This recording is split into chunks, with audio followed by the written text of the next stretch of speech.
કોડીનારના police દ્વારા 2 સામાજિક કાર્યકરોનું સન્માનપત્ર આપી સન્માન કરાયું। વર્ષોથી સેવાકીય પ્રવૃત્તિમાં અગ્રેસર રહેતા રમેશભાઈ બજાજ અને જે.કે. મેરનું કોડીનાર પોલીસે સન્માન કર્યું। કોડીનાર વિસ્તારમાં વર્ષોથી લોકોની સેવામાં અગ્રેસર રહી રાત દિવસ જોયા વગર લોકોની સાથે અને લોકોની વચ્ચે રહી ખડે પગે ઊભા રહે એવા 2 નામાંકિત સામાજિક કાર્યકરોનું કોડીનાર પોલીસ પરિવાર અને કોડીનાર પીઆઈ દ્વારા સન્માનપત્ર આપી સન્માન કરવામાં આવ્યું।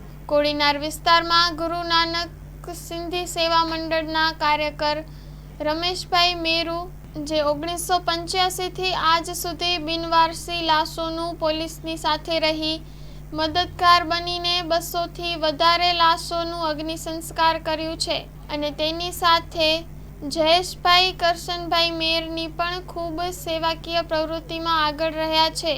આ બંને સામાજિક કાર્યકરોનું પોલીસ દ્વારા સન્માન કરાતા તેમના મિત્ર વર્તુળ અને પરિવાર અને સંસ્થાઓમાં ખુશી વ્યાપી હતી। Story report by Shabbir Selot, Kodinar.